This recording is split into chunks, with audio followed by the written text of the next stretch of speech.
વાહક પેશી.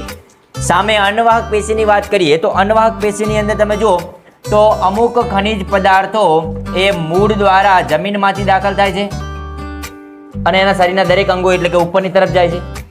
પરંતુ અમુક ખોરાક છે એ પર્ણ તરફથી પણ આવે છે. કઈ બાજુથી આવે છે? અને એના શરીરના દરેક અંગ સુધી જાય છે. મતલબ ખોરાકનું વહન બંને દિશામાં છે. પાણીનું વહન માત્ર મૂળથી પર્ણ તરફ, પરંતુ ખોરાકનું વહન મૂળથી પર્ણ તરફ પણ છે અને પર્ણથી મૂળ તરફ પણ છે.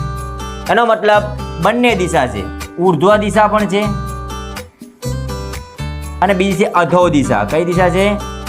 અધો દિશા. આ બંને દિશામાં, એટલે અધો એટલે નીચેની તરફ દિશા, ઉર્ધ્વ એટલે ઉપરની તરફ.